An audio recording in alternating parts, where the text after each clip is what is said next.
ចាសូមជម្រាបសួរពុកម៉ែបងប្អូនចាវីដេអូនេះនាងខ្ញុំបង្ហាញជូនពុកម៉ែបងប្អូនតាក់ទងទៅនឹងចម្លាក់នៅលើជញ្ជាំងប្រាសាទបាយ័នដដែលចាដែលទីតាំងនេះគឺយើងដើរចូលពីច្រកខាងកើត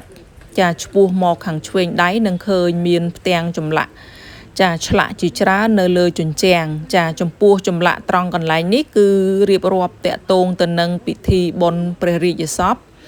ចាដែលនៅទីនេះគឺមានឆ្លាក់នៅកម្មវិធីបុណ្យសពដែលមាន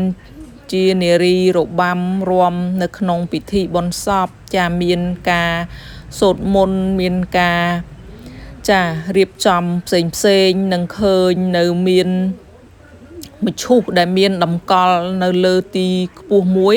ដែលមានរៀបចំចាយ៉ាងស្រស់ស្អាតយើងអាចសម្គាល់បានថានេះគឺជាចាកម្មវិធីបុណ្យព្រះរាជសពចាមិនមែនជារាសសាមញ្ញទេចាយើងក៏ឃើញមាន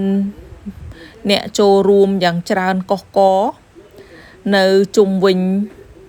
កន្លែងតម្កល់មឈូសចាចំពោះកន្លែងតម្កល់មឈូសគឺគេបានធ្វើនៅរោងយ៉ាងខ្ពស់សម្រាប់ឡើងទៅខាងលើកន្លែងតម្កល់មឈូសចាសបញ្ជាក់ឲ្យយើងឃើញថាកម្មវិធីបុណ្យសពនេះគឺមិនមែនជាបុណ្យសពរាសសាមញ្ញទេចាគឺជាបុណ្យសពរបស់ព្រះរាជាអង្គណាមួយចា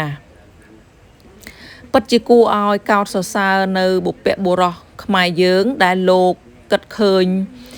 ចាការឆ្លាក់ពិធីបុណ្យព្រះរាជ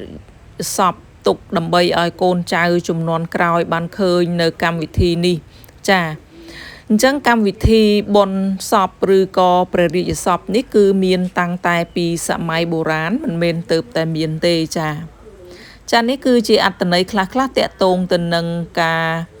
ឆ្លាក់ចម្លាក់ពិធីបុណ្យព្រះរាជសពចាអរគុណច្រើនពុកម៉ែបងប្អូនវីដេអូនាងខ្ញុំក៏ឈានមកដល់ទីបញ្ចប់ដែរអរគុណពុកម៉ែបងប្អូនដែលចំណាយពេលវេលាទស្សនាវីដេអូមួយនេះប្រសិនបើពុកម៉ែបងប្អូនបានមកលេងប្រាសាទបាយ័នកុំភ្លេចចូលមកទស្សនានៅចម្លាក់ដ៏អស្ចារ្យមួយនេះផងចាដែលរៀបរាប់តាក់ទងទៅនឹងពិធីបុណ្យព្រះរាជសពរបស់ខ្មែរយើងដែលមានតាំងពីយូរលង់ណាស់មកហើយចាហើយទឹកដៃនៃការឆ្លាក់គឺពិតជាអស្ចារ្យមែនទែនប្រសិនបើពុកម៉ែបងប្អូនចង់មកទស្សនានៅចម្លាក់ពិធីបុណ្យព្រះរាជសពនេះគឺឆ្ពោះចូលមកខាងច្រកខាងកើត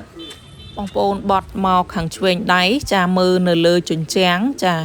ចម្លាក់បុណ្យសពនេះគឺនៅនឹងកាច់កែងច្រកចូលមួយទៀតចាពេលនេះនាងខ្ញុំក៏សូមអរគុណចាសូមជម្រាបលាជួបគ្នាជាមួយនាងខ្ញុំនៅវីដេអូក្រោយៗទៀត